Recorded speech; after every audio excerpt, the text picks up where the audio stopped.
आज मुंबईला जाताना तुम्हाला सगळ्यांना एवढ्यासाठीच बोलवलं की काही मुंबई गोवा महामार्गाच्या संदर्भातले गैरसमज पसरवले जात आहेत. त्यासाठी मी स्वतः रत्नागिरीपासून चिपळूणपर्यंतच्या सगळ्या मुंबई गोवा महामार्गाची अधिकाऱ्यांच्या समवेत आज पाहणी केली आणि पाहणी केल्यानंतर लक्षात असं आलं की इंदापूर ते झाराप हा रस्ता एकूण 355 किलोमीटरचा आहे आणि 355 किलोमीटरपैकी 334 किलोमीटर म्हणजे 93.18 पूर्ण झालेलं आहे. त्याच्यामध्ये एकूण 10 पॅकेजेस आहेत. पहिलं पॅकेज जे आहे ते 26.75 किलोमीटरचं आहे, ते 73% पूर्ण झालं आहे. दुसरं पॅकेज 38.76 किलोमीटरचं आहे, ते 100% पूर्ण झालं आहे. तिसरं पॅकेज 9 किलोमीटरचं आहे, ते 98.50% पूर्ण झालं आहे. चौथं पॅकेज 42 किलोमीटरचं आहे, ते 99% पूर्ण झालं आहे. पाचवं 34 किलोमीटरचं आहे, 96% पूर्ण झालं आहे.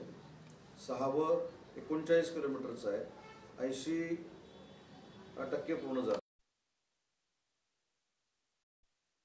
86% पूर्ण झालं आहे. आठवं 45 किलोमीटरचं आहे, 99% पूर्ण झालं आहे. नववं पॅकेज 38 किलोमीटरचं आहे, 100% पूर्ण झालं आहे. आणि शेवटचं पॅकेज 43 किलोमीटरचं आहे, 99.99% पूर्ण झालं आहे. आता याच्यामधलं एकच पॅकेज जे आहे ते 80%वर आहे. आणि ते कुठचं पॅकेज आहे तर आरवली ते कांटे, म्हणजे आपल्या नशिबाला आलेलं जे पॅकेज आहे ते 80% पूर्ण झाले. फक्त 20% पूर्ण व्हायचं बाकी आहे. आता 20% पूर्ण व्हायचं बाकी आहे म्हणजे ती लेंथ किती आहे तर ती 21.19 किलोमीटरमधले हे सगळे कामं ही होणं बाकी आहेत. आणि त्याच्यातलं 4.5 किलोमीटरचा रस्ता हा डबल लेन पूर्ण व्हायचा आहे. मी आज प्रत्येक खड्डे असलेल्या स्पॉटवर मुद्दाम थांबलो, त्याची लेंथ बघितली, त्याची विड्थ बघितली. तर या संपूर्ण पॅकेजपैकी आरवलीपासून कांटेपर्यंतच्या पॅकेजमधलं 4.5 किलोमीटर काम फक्त शिल्लक राहिलेलं. आणि हे 4.5 किलोमीटर काम ज्यावेळी 2 लेन पूर्ण होईल त्यावेळी आपला सगळा मुंबई गोवा नॅशनल हायवे हा पूर्ण होणार आहे. पण मी जे फोटोग्राफ्स बघतो, मी काल रात्री सोशल मीडियावर किंवा काही ठिकाणी बातमी अशी वाचली की मुंबई गोवा महामार्गावर खड्ड्याचे साम्राज्य. पटकन माझ्या डोक्यामध्ये असं आलं की इंदापूरपासून झारापर्यंत सगळीकडेच खड्डे पडलेले आहेत. पण खड्डे कुठं पडले जिथं या 21 किलोमीटरमध्ये काम झालेलं नाही. काही कॉन्ट्रॅक्टरच्या अडचणी आहेत, काही लँड ॲक्विजिशनचे प्रॉब्लेम्स आहेत. आता साधा वांद्री माझ्या मतदारसंघातला जो विषय आहे, आपल्याला माहिती आहे की वांद्रीला जाताना लेफ्ट हँडला इथनं जाताना एक देऊळ आहे आणि ते देवळाच्या इथनं रस्ता जात होता. लोकांनी सांगितलं की आम्ही जागा देतो पण देवळाला काय, ग्रामदेवतेला काय होऊ नये, आणि ही आमची देखील भूमिका होती. दुसरीकडनं रस्ता झाला, त्याचा अवॉर्ड व्हायला वेळ लागला, त्याचे 18 लाख रुपये ग्रामस्थांना मिळालेले नाहीत. तर त्या कॉन्ट्रोवर्सीमध्ये काही कामं थांबली. काही कामं अशा पद्धतीनं थांबलीत की त्या ठिकाणी मशीनच चालत नाही. म्हणजे एवढा दगड हार्ड आहे की ते 4-4, 5-5 मशीन जरी लावल्या तरी तो फुटत नाही. आणि गेले 10-12 वर्ष ही प्रोसिजर एवढी स्लो का झाली तर दिलेले जे ठेकेदार होते त्यांनी वेळीच काम पूर्ण न केल्यामुळं फायनान्शियल क्रायसिस असतील किंवा काय असतील माहीत नाही, पण त्यांच्यामुळं या सगळ्याला उशीर झाला. पण लोकांचा काही दोष नाही, जाणाऱ्या गाडी मालकांचा काही दोष नाही. ते दोष आम्हाला देतात, पण शेवटी आम्ही लोकप्रतिनिधी आहोत. मी पालकमंत्री आहे आणि आज मी पाहणी करत असताना शनिवारची मुदत अधिकाऱ्यांना दिलेली आहे. कारण आता आपण काही पूर्ण डांबरीकरण करू शकत नाही, कॉन्क्रिटीकरण करू शकत नाही, पण निदान मी दिलेल्या सूचना त्या पूर्ण झाल्यात की नाही हे परत एकदा मी चिपळूणपासून रत्नागिरीपर्यंत शनिवारी इथंच उतरून त्यांच्याबरोबर पाहणी करत जाणार आहे. आता जोपर्यंत अधिवेशन आहे त्या अधिवेशनातला प्रत्येक शनिवार मी चिपळूणमध्ये उतरणार आहे आणि गाडीने मी रत्नागिरीपर्यंत जाणार आहे. याचा उद्देश एवढाच आहे की येणाऱ्या गणपतीला चाकरमान्यांना त्रास होता कामा नये, आपल्या जिल्ह्यातल्या लोकांना त्रास होता कामा नये. काही टेक्नॉलॉजी बदलण्याच्या सूचना मी आज दिलेल्या आहेत. संगमेश्वरसारख्या ठिकाणी जे ट्रॅफिक जाम होतं ते रस्त्याच्या खड्ड्यामुळे होतं, परंतु काही टेक्निकल प्रॉब्लेम जे आहेत म्हणजे 2-4 लोकांनी टपऱ्याचा रस्त्यामध्ये आणून ठेवले. आज मी त्यांची समजूत काढली की टपरी जर तुम्ही काढली नाही तर एसटीचा टर्न बसत नाही, आणि एसटीचा टर्न जर बसला तर ट्रॅफिक जाम होतं. या सगळ्या गोष्टी आज मी बघितल्या आहेत. आणि मला म्हणजे अजून एक विनंती करायची आहे रत्नागिरीतल्या सगळ्याच जिल्ह्यातल्या लोकांना की हा त्रास आता यावर्षी शेवटचा आहे.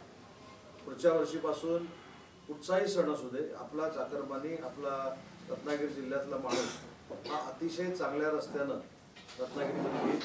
कोस्टल हायवेमध्ये देखील जे पूल होते 9 पूल, त्याला 19,000 कोटी रुपये महाराष्ट्र राज्याच्या उपमुख्यमंत्र्यांनी मंजूर केली आहेत. MSSRTC त्यांच्याकडे असल्यामुळं त्याच्यानंतर ते मंजूर झालेली आहेत, ती देखील कामं सुरू होत आहेत. एक्सेस कंट्रोल आपल्याकडे होतोय, जसा समृद्धी महामार्गासारखा. त्याच्यामुळे रस्ते अनेक होत आहेत, पैशाची प्रोव्हिजन आहे. पण आपलं दुर्भाग्य आहे की गेले 10 वर्ष सुरू असलेला आरवली टू कांटे रस्ता हा पूर्ण होत नाही आहे. हे जसं तुम्हाला मान्य आहे तसं पालकमंत्री म्हणून मला देखील मान्य आहे. आणि आज त्याची पाहणी केली. पण आज पाहणी केल्यानंतर एक कॉन्फिडन्स वाढलेला आहे की जे 7% काम शिल्लक आहे त्यातलं 4.5% काम हे फक्त आरवली ते कांटेमध्ये आहे. तर ते लवकरात लवकर पूर्ण करण्याच्या मी सूचना दिल्यात. तसं आता चिपळूणचा पूल काम चालू आहे, त्याला मी आत्ताच विचारलं, मार्चपर्यंत ते पूर्ण होईल. पालीचा माझ्या गावातला पूल चालू आहे, त्याचं देखील मार्चपर्यंत काम पूर्ण होईल. आणि ही एकदा कनेक्टिव्हिटी मे महिन्यापर्यंत सगळी पूर्ण झाली की पुढच्या वर्षीपासून आपला हा मुंबई गोवा महामार्ग अतिशय चांगल्या प्रतीचा आणि चांगल्या दर्जाचा प्रवासासाठी खुला होईल. हा एक मुद्दा होता. आणि दुसरा एक महत्त्वाचा जो विषय आहे तो म्हणजे उन्हाळ्यामध्ये लागणारे वणवे.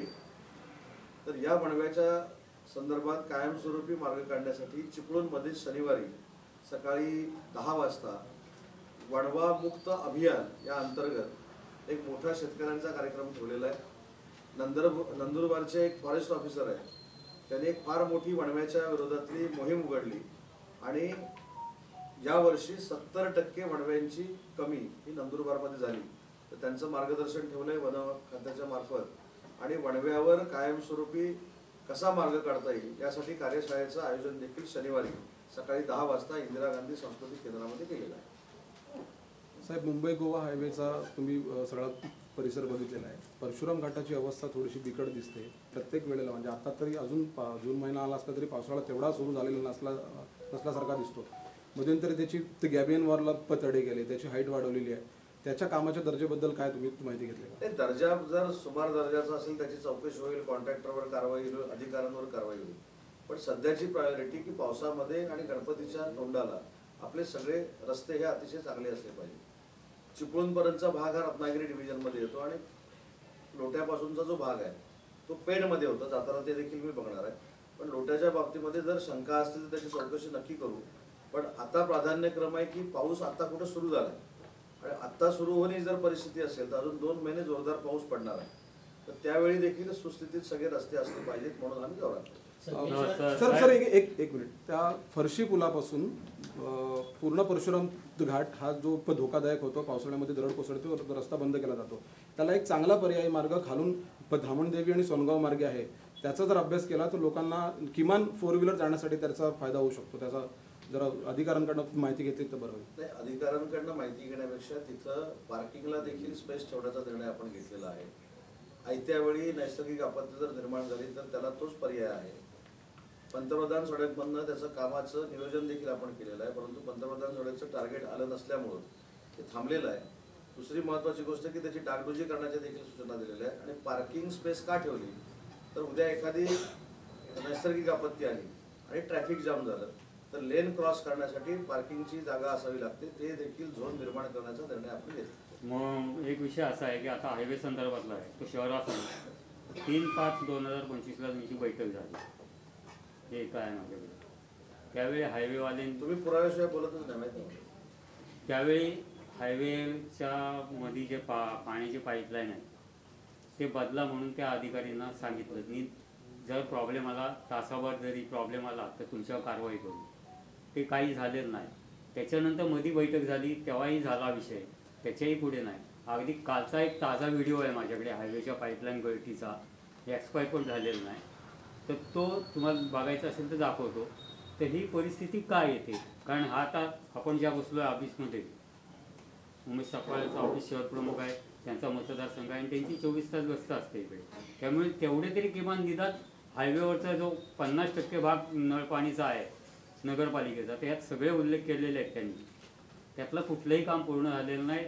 ही झाली बैठक 3/5/2025 मे महिन्यात. हा जून महिना संपत आला आहे. काय अपेक्षित आहे आपल्याला? पाईपलाईन का बदली होत नाही? हा शहराला जी पाणी पुरवठा केली जाते ती पाईपलाईन का बदली होत नाही? ती कॉन्ट्रॅक्ट नाही, याच्यामध्ये दोन गोष्टी आहेत.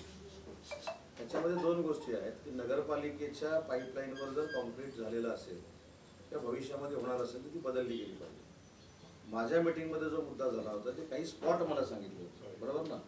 मला अख्ख्या पाईपलाईनचं सांगितलं नव्हतं, मला काही स्पॉट सांगितले होते आणि दुसऱ्या दिवशी मला असं वाटतं की सगळ्या अधिकाऱ्यांनी ते स्पॉट बघून सगळं पूर्ण केलेलं आहे.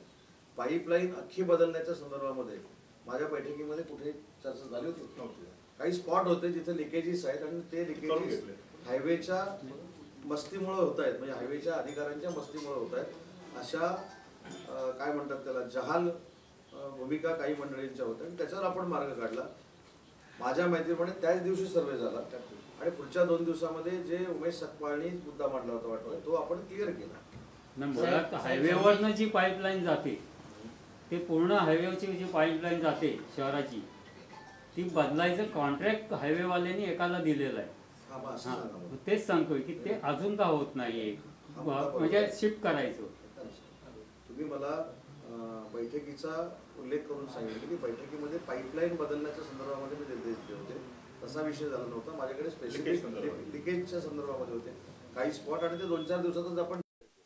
आता दुसरा पाईपलाईन बदलण्याचा जो विषय आहे ते 100% मी जायच्या अगोदर सीओना बोलून त्याच्या सूचना दिल्या जातील आणि त्याच्या उपर चिपळूण शहराच्या नळपाणी योजनेचा देखील प्रश्न संपलेला आहे. त्याला देखील शेकडो रुपये आपण मंजूर केलेले आहेत. त्याचं काम देखील लवकरात लवकर सुरू. अभियंता आलेले होते, 2 महिन्यात निघून गेले. आता ते जाऊ देतात अभियंता. सर, तुम्ही मगाशी म्हणालात रस्त्याचं काम होतंय आणि लवकरात लवकर पूर्ण पण होईल.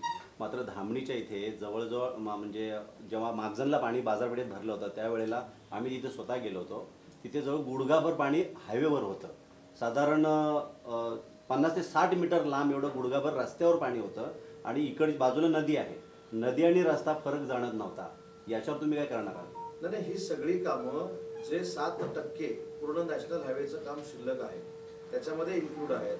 काही ठिकाणी ड्रेनेजची कामं आहेत, काही ठिकाणी अजून 2 लेनला कामाला सुरुवातच झालेली नाही, फक्त डायव्हर्शन्स आहे. त्याच्यामुळे ही जी कामं आहेत ही 21 किलोमीटर मधली सगळी कामं तातडीनं पूर्ण करण्याच्या सूचना मी आज दिलेल्या आहे आणि त्याच्यासाठीच मी दौरा केला. साहेब, संगमेश्वर बस स्थानकाची इथे जशी वाहतूक कोंडी होते तशी चिपळूण बहादूर शेख नाका ते युनायटेड पर्यंत होते. दुसरा मुद्दा, गॅसची जेव्हा कमतरता असते तेव्हा वाहनांच्या रांगा लागलेल्या असतात हायवेला, त्याच्यामुळे सुद्धा वाहतुकीची कोंडी होते. या 2 विषयाच्या संदर्भात लक्ष दिलं आहेत का? 2 विषय जे आहेत ते गॅसचा जो विषय आहे त्या गॅसच्या संदर्भामध्ये देखील मी आढावा बैठक घेतली होती. चिपळूणच्या कुठच्या पंपावर किती गॅस जातो त्याची आकडेवारी देखील माझ्याकडे असेल. त्याच्यावर आपण आता बंधन घालायचं असेल तर मग काही टायमिंग द्यावं लागेल. एवढ्या गाड्यांनी एवढ्या तासामध्ये भरलं पाहिजे. पण चिपळूणची परिस्थिती अशी की चिपळूण पूर्ण नॅशनल हायवेवर आहे. जसे गावातल्या गाड्या आहेत तशा हायवेला फिरणाऱ्या ज्या गाड्या आहेत त्या पण त्या पंपावर जातात, म्हणून ती गर्दी होते. त्याच्यासाठी एक आढावा घ्यावा लागेल आणि आढावा घेऊन काहीतरी रिस्ट्रिक्शन करावे लागतील की किती तासाला किती गाड्या भरल्या पाहिजे, तरच ते मोकळं होईल. पण त्याला किती लोक ॲग्री होतील मला माहीत नाही.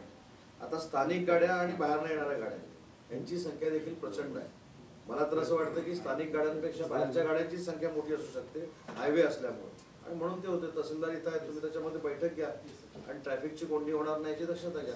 साहेब, वाशिष्ठी बॅकवॉटरसाठी आपल्याकडनं उमेदला एक हाऊसबोट मिळाली. बाकीच्या जिल्ह्यातल्या ज्या होत्या त्याची उद्घाटनं झाली.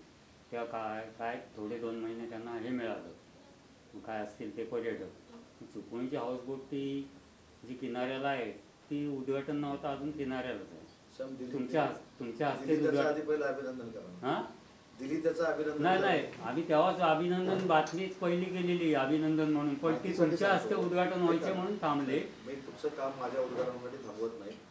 ते आम्हाला असं माहिती मिळते की साहेबांचं सगळे प्रश्न विचारून द्या, मी उत्तर देतो. झालं, ह्याच्या हाच विषय. मी माझ्या मतदारसंघातल्या कामाच्या पण उद्घाटनाला भूमिपूजनाला जात नाही, क्वचित जातो. त्याच्यामुळं माझ्या उद्घाटनाच्यामुळं बोट थांबली असा माझ्यावर खरोखरच आरोप करू नका. थोडं असं कौतुक केलं असतं तर चाललं असतं की सिंधू रत्नसारख्या योजनेतनं देशात पहिल्यांदा बचत गटांना 2 कोटी रुपयाचा 1 कोटी रुपयाचा हाऊसबोट देण्याचा उपक्रम हा रत्नागिरी जिल्ह्यात पहिल्यांदाच आहे. कदाचित हे मी विचारतो का महिना गेला, पण पुढच्या महिन्यामध्ये त्यांना पाऊस गेल्यानंतर त्यांना बातमीतनं उल्लेख केलेलाच की चांगलं हे केलं म्हणून. फक्त अपेक्षित होतं की बॅकवॉटर चिपळूणचं खाडीतलं समुद्रातलं बॅकवॉटर वेगळं, चिपळूणचं बॅकवॉटर वेगळं. अगदी पावसाळ्यात सुद्धा वाशिष्ठी खाडीत ते बॅकवॉटरला हे होऊ शकतं, तसंच समुद्राला त्या पण लाटेल. ह्याच्यात मी उद्घाटन करण्याचं काय नाही, अशी अपेक्षा होती की पालकमंत्र्यांनी उद्घाटन केलं जर असतं बोट तर. आहे तर सुरू करायची. ते माझ्या उद्घाटन काय, मी तिथे जेवायला आलो असतो नंतर. साहेब, चिपळूण नगरपालिकेच्या अखत्यारीमध्ये जेवढे अपंग येतात त्या अपंगांना 5% निधी दिला जातो. गेल्या अनेक महिन्यापासून तो निधी तुमच्या सहीसाठी थांबला असं आम्हाला कळलं आहे. मला ह्या बातम्या तुम्हाला कोण देतं मला माहिती. नगरपालिकेतून अधिकारी नगरपालिकेच्या अधिकाऱ्याला बोलवा ना. कोण आहे नगरपालिकेचा अधिकारी, आहे का? बोलवा. त्यांनी आम्हाला सांगितलं की कलेक्टर ऑफिसला प्रस्ताव दिलेला आहे आणि तुमच्या पहिली सहीसाठी गोष्ट, थांबलं. 8 दिवसापूर्वी मी स्वतः समाज कल्याणच्या मार्फत 850 दिव्यांग आणि अपंगांना रत्नागिरीच्या समाज कल्याण ऑफिसमध्ये ह्या सगळ्या वस्तू वाटल्या. त्याची बातमी पण दिली तुम्ही. माझ्या सहीनं कसं थांबेल? जर माझ्या सहीनं थांबलं असतं तर 841, 850 पण नाही, 841 लोकांना त्या 3 व्हीलर त्या सायकली असतात ते वाटप केलं नसेल. मीच केलं 8 दिवसापूर्वी. जरा जाता जाता मुख्याधिकाऱ्यांना एक संपर्क जाता केला. जाता नाही बघतो. फोन करायचं. बरं सर, राजकीय साहेब बोलवतो ना नंतर साहेब. पावसाळी अधिवेशन उद्यापासून सुरू होत आहे. संदर्भात पुन्हा एकदा विरोधकांनी बहिष्कार टाकलेला आणि सरकारवरती टीका केलेली आहे. भ्रष्टाचारी सरकार आहे. 232 विरुद्ध उरलेल्या विरोधकांनी जर आमच्यावर बहिष्कार टाकला असेल तर काय महाराष्ट्राचा विकास थांबणार आहे का? त्यांना राजकारण करायचं आहे आणि असे विरोधी पक्षातले अनेक वेळा चहा पाण्याला येत नाही. त्याच्यामुळे त्यांची काळजी करायची काही आवश्यकता नाही. आलं असतं तर चांगलं झालं असतं, डिस्कशन झालं असतं, संवाद झाला असता. पण ते आले नाहीत, त्याचा महाराष्ट्राच्या विकासावर परिणाम झाला असं अजिबात नाही. आणि लोकशाहीनं महायुती किती आहे आणि महाविकास आघाडी किती आहे हे दाखवून दिलेलं आहे.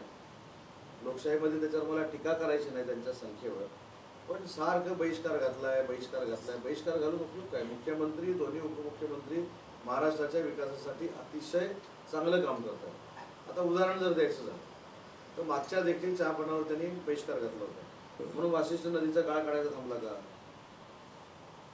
कोयनाच्या पलीकडे जे टुरिझम सेंटर एकनाथ शिंदे साहेबांनी तयार केलंय ते थांबलं का? जो महाड आणि पोलादपूरला ऐतिहासिक पूल होतोय सीलिंग सारखा, तो थांबला का? नॅशनल हायवेचं ब्रिज काम थांबलं का? इंदिरा गांधी सांस्कृतिक केंद्राचं काम थांबलं का? आपल्या क्रीडा संकुलचं काम थांबलं का? त्याच्यामुळे बहिष्कार टाकणं म्हणजे तुम्हाला प्रश्न विचारण्यासाठी एक संधी देणं असं त्यांना वाटतं. तर त्यांच्या बहिष्काराचा काही फरक पडत नाही.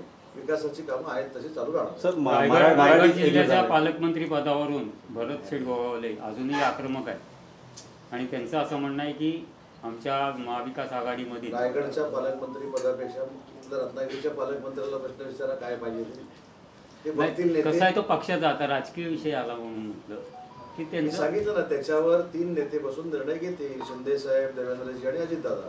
काल इथले आमदार भास्कर जाधव यांनी प्रश्न उठवलेला आहे की हे सरकार आहे ते मराठी विरोध आहे, त्यामुळे आम्हाला या दोन्ही ठाकरे बंधूंना 5 तारखेला रस्त्यावर उतरावं लागते.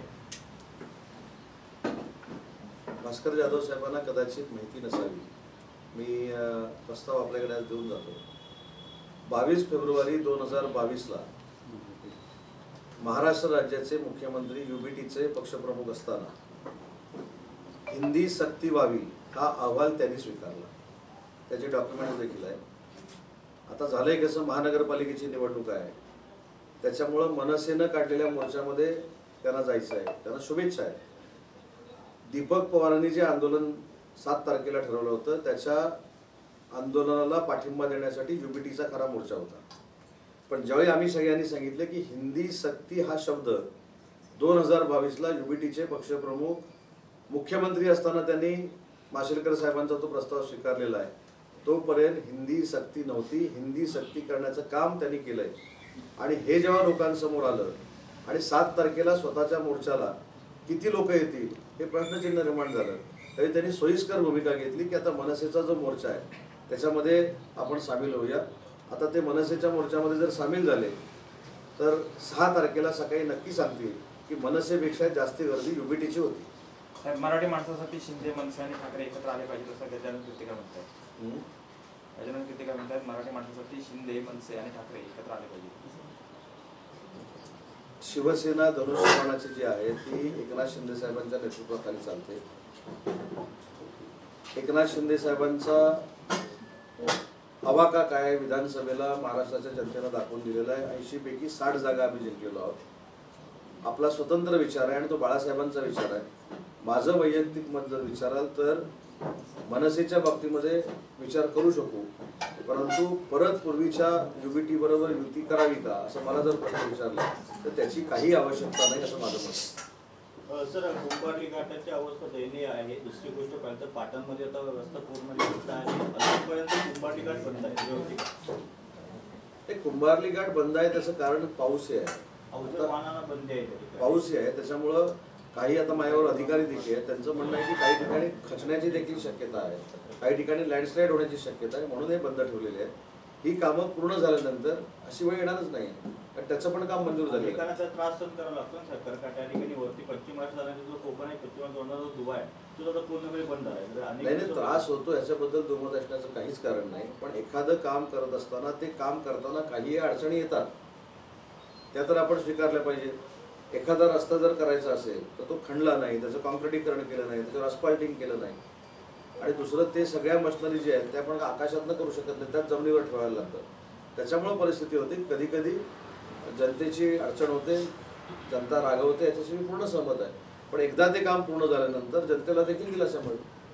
साहेब, गोळकोट आणि मालदोलीच्या भागामध्ये आता जे हाऊसबोट आलेली आहे ती आता समजा पावसानंतर समजा सुरू झाली, तर थोडा पर्यटकांना एक चांगला स्पॉट म्हणून गोविंदगड आहे. तर गोविंदगडावर जर आपण रत्नदुर्गप्रमाणे शिवसृष्टी जर साकारली तर पर्यटकांना एक चांगलं ठिकाण होऊ शकतं बघण्यासाठी. आपण करू ना, आपल्याला तिथं अजून काही वेगळं करता येईल का? रत्नागिरीच्या शिवसृष्टीपेक्षा अजून काही आगळं वेगळं करता येईल का? छत्रपती शिवाजी महाराजांच्या स्मरणासाठी आपण करू, त्याचा अहवाल तयार करू, DPR तयार करू, पैसे देऊ.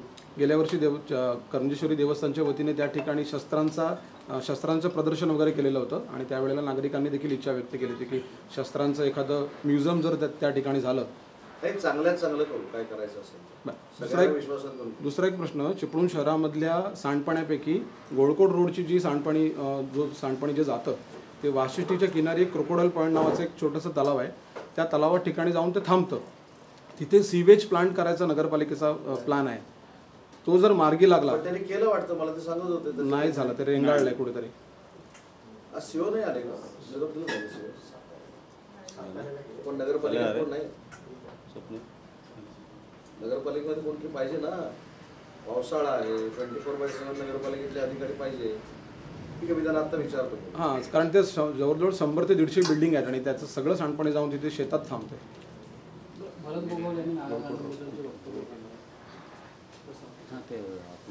भरत गोगावले साहेबांनी अनावधानानं ते वक्तव्य केलेलं आहे. बोलण्याच्या ओघामध्ये तो शब्द त्यांनी वापरलेला आहे. त्याच्यामुळे मला असं वाटतं की राणे साहेबांबद्दल आम्हाला सगळ्यांना नितांत आदर आहे. राणे साहेबांसारखं नेतृत्व कष्टातनं सर्वसामान्यांच्या कुटुंबांमधनं निर्माण झालेलं हे नेतृत्व आहे. ते राज्याचे मुख्यमंत्री राहिले आणि ते राज्याचे मुख्यमंत्री ज्यावेळी होते त्यावेळी या कोकणच्या विकासाला खऱ्या अर्थानं दिशा मिळाली, हे कोणी नाकारू शकत नाही. त्याच्यामुळे भरतशेठ गोगावलेंनी तो शब्द वापरला, तो बोलण्याच्या ओघात गेलेला आहे. त्याचं राजकीय भांडवल कोणी करू नये.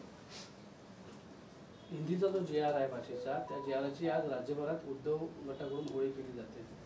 ज्यांच्यामुळे काढायला लागला तेच होळी करतात. बघा किती, ज्यांनी सक्ती केली हिंदीची तेच त्यांच्यामुळे निघालेला JR जाळून लोकांना दाखवतात की आमचं मराठीवर प्रेम आहे.